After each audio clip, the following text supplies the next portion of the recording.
નમસ્કાર વાલા વિદ્યાર્થી મિત્રો, સ્વાગત છે તમારું। આજે વાત કરીશું ધોરણ 7માં આપણી નવીન સ્વાધ્યાયન પોથી જે આપવામાં આવેલી છે તેમાં ભાગ નંબર 2ની અંદર ગુજરાતી વિષયનો પાઠ નંબર 7 છે હરી ઘરે આવો ને, જેનું આપણે આ વિડીયોમાં સચોટ સાચું અને સંપૂર્ણ સોલ્યુશન કરવાના છીએ। ચાલો વિદ્યાર્થી મિત્રો, વિડીયોની શરૂઆત કરીએ તેના પહેલાં ખાસ ચેનલમાં નવા છો તો ચેનલને પણ અવશ્ય સબસ્ક્રાઈબ કરી વિડીયોને લાઇક અને શેર કરવાનું ન ભૂલતા। તો વિદ્યાર્થી મિત્રો, પાઠ 7 છે હરી ઘરે આવો નહીં, જેમાં પ્રશ્ન 1 છે કૌંસમાં આપેલા શબ્દમાંથી યોગ્ય શબ્દ પસંદ કરી ખાલી પૂર્ણ કરવાની છે। વિધાન 1 છે દાદા 4 ધામની યાત્રા કરીને ઘરે આવ્યા ત્યારે આંગણે ખાલી પાથરી સ્વાગત કરવામાં આવ્યું। તો અહીંયા મિત્રો આપણો જવાબ આવશે ફૂલ। બીજો પ્રશ્ન છે દિવાળીના સમયે આપણે ખાલિયા વળાવીને સ્વચ્છ કરીએ છીએ, તો શેરી વળાવીને। 3 મંદિરમાં ભગવાનને ખાલિયા ધરવામાં આવે છે, તો પ્રસાદ। 4 ગામ લોકોએ નર્મદાના ખાલિયાના વધામણા કર્યા, તો નીર એટલે કે પાણી। 5 સોનાની સાંકળે બાંધ્યો હિંડોળો। પ્રશ્ન મિત્રો 2 છે આપેલા વાક્યોમાં લીટી દોરેલ શબ્દના સરખા અર્થવાળો શબ્દ લખો અને વાક્ય પ્રયોગ કરો। પહેલો પ્રશ્ન છે ગંગા જમનાના નીર પવિત્ર મનાય છે, તો મિત્રો અહીંયા નીર તો એનો સમાનાર્થી શબ્દ થાય પાણી। વાક્ય થશે નર્મદાનું પાણી શીતળ છે। બીજું હિંડોળા પર હીંચતા પ્રભુ મલકાયા, તો હિંડોળાનો સમાનાર્થી શબ્દ છે ઝૂલો। વાક્ય થશે ઉદ્યાનમાં ઝૂલે બેસી બાળકો આનંદ માણતા હતા। 3 મહેમાનને લાપસીના ભોજન દેશું, મહેમાન યાની અતિથિ। વાક્ય થશે જન્માષ્ટમીની ઉજવણી માટે અતિથિ તરીકે સરપંચ આવ્યા હતા। 4 લગ્ન પ્રસંગે જમવા માટે નોતરું આપવામાં આવે છે, તો અહીંયા નોતરું એટલે આમંત્રણ। લગ્નમાં ગામના લોકોને આમંત્રણ આપવામાં આવ્યું। 5 મહેમાનોનું સ્વાગત ફૂલથી કરવામાં આવે છે, ફૂલથી એટલે કે પુષ્પ। વાક્ય બગીચામાં સુંદર પુષ્પો ખીલ્યા છે। પ્રશ્ન 3 છે આપેલા શબ્દોની શબ્દકોશના ક્રમમાં મિત્રો જોડીએ, તો અહીંયા ક્રમ આવશે પહેલું કામ, પછી દોડમી, બરાબર, દાળમી આવશે મિત્રો, અહીંયા લખવામાં ભૂલ છે, દાળમી, મેડી, વાલમ અને સોગઠી। બીજું છે શબ્દકોશ, જેમાં પહેલું છે કંસાર, પછી કુંડિયું, ઢોલિયો, લાપસી અને હિંડોળો।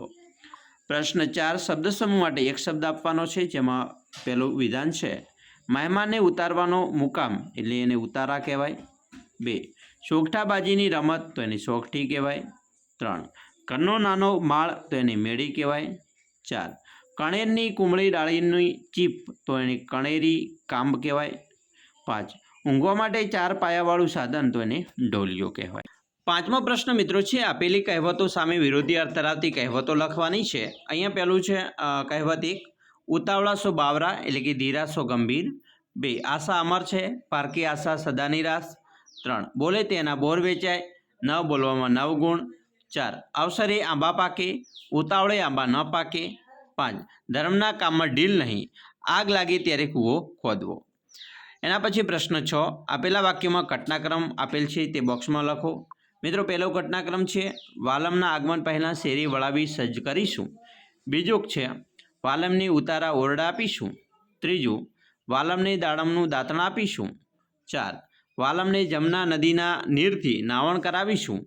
5 વાલમને ભોજનમાં લાપસી અને કંસાર આપીશું। અને 6 વાલમને પોઢણ માટે ઢોલિયા આપીશું। પ્રશ્ન 7 છે પ્રશ્નોના જવાબ લખવાના છે, જેમાં પહેલો પ્રશ્ન છે કાવ્યમાં નાવણ માટે જમનાજીના નીર આપવાનું શા માટે કહ્યું છે? જવાબ જમનાજીના નીરને ખૂબ જ પવિત્ર અને શીતળ મનાય છે, તેથી નાવણ માટે જમનાજીના નીર આપવાનું કહ્યું છે। 2 આ કાવ્યમાં વાલમ કોને કહ્યા છે, કેમ? જવાબ આ વાક્યમાં વાલમ શબ્દ મહેમાન અથવા સ્નેહી માટે વાપર્યા છે, કારણ કે તેમના આગમનથી ઘર પાવન બને છે। 3 તમારા ઘેર મહેમાન આવે તે પહેલાં ઘરમાં કઈ કઈ તૈયારી કરવામાં આવે છે? તો જવાબ છે કે મહેમાનના આગમન પહેલાં ઘરની સાફ સફાઈ, ફૂલોથી શણગાર, ખાસ ભોજન વ્યવસ્થા, આરામની જગ્યા જેવી તૈયારીઓ કરવામાં આવે છે। 4 વાલમને રમતમાં શું આપવાની વાત કરી છે, શા માટે? જવાબ વાલમને રમતમાં સોગઠી અને પાસાની જોડ આપવાની વાત છે, કારણ કે મહેમાન આનંદ અનુભવે, સમય રમૂજથી પસાર થાય અને ગૃહજનો સાથે સંવાદ વધે। 5 વાલમના સ્વાગત માટે કઈ કઈ તૈયારી કરવામાં આવી છે? જવાબ શેરી વળાવી, ફૂલ પાથરવા, ઓરડા અને મેળીનો ઉતારા, દાંતણ માટે દાળમી અને કાંબ, નાવણ માટે નીર અને કુંડિયું, લાપસી કંસારનું ભોજન, રમવા માટે શોખથી પાસા અને પોઢવા માટે ઢોલિયો, હિંડોળો વગેરે તૈયારી કરવામાં આવી છે. છઠ્ઠો પ્રશ્ન, કયા કયા વૃક્ષ દાંતણ માટે ઉપયોગી છે? તો દાંતણ માટે ઉપયોગી વૃક્ષોમાં દાડમ, બાવળ, લીમડો, કથીર, ખાખરા અને કંદેલિયા વગેરેનો સમાવેશ થાય છે. પ્રશ્નાર્થી તમારી શાળામાં નીચેની પ્રવૃત્તિ કરી હશે તેની વિશે ટૂંકમાં લખવાનું છે. મિત્રો, પહેલું છે સાંસ્કૃતિક કાર્યક્રમ. તો શાળામાં વાર્ષિક દિવસે વિવિધ સાંસ્કૃતિક કાર્યક્રમ થયા હતા. વિદ્યાર્થીઓએ નૃત્ય, નાટક અને સંગીત પ્રસ્તુત કરીને સૌને મંત્રમુગ્ધ કરી દીધા. બીજું છે તહેવારોની ઉજવણી, જેમાં શાળામાં રક્ષાબંધન, દિવાળી, ક્રિસમસ અને હોળી જેવા તહેવારો ઉમંગભર મનાવ્યા. ડેકોરેશન કરવું, ભજન ગાવા અને પરંપરાગત વસ્ત્રો પહેરવા જેવી પ્રવૃત્તિઓ કરી હતી. 3. બાળમેળો. શાળામાં થયેલ બાળમેળામાં વિદ્યાર્થીઓએ જાતે પોતાની દુકાનો બનાવી, હસ્તકલા, ખાવા પીવાની વસ્તુઓ અને રમતો રજૂ કરી. સહકાર, વ્યવહાર અને વ્યાપાર શીખવા મળ્યો. 4. રમતોત્સવ. રમતોત્સવ દરમિયાન દોડ, કૂદકો, લંગડી, ખોખો અને ક્રિકેટ જેવી રમતો યોજાઈ. વિદ્યાર્થીઓએ ઉત્સાહભેર ભાગ લીધો હતો. 5. કલા ઉત્સવ. કલા ઉત્સવમાં ચિત્રકળા, હસ્તકળા અને મોડેલ બનાવવા અને શ્લોકગાન જેવી પ્રવૃત્તિઓ હતી, જેનાથી બાળકોની કલાત્મક ક્ષમતા ખીલી ઉઠી હતી. તો સરસ મજાનો મિત્રો પાઠ છે, તેનું આપણે સંપૂર્ણ સોલ્યુશન જોયું. અમે આશા રાખીએ છીએ તમને આપણો વિડીયો ખૂબ જ ઉપયોગી નીવડશે અને ખાસ વિડીયો ગમે હોય તો લાઇક, શેર અને સબસ્ક્રાઈબ કરવાનું પણ ન ભૂલતા.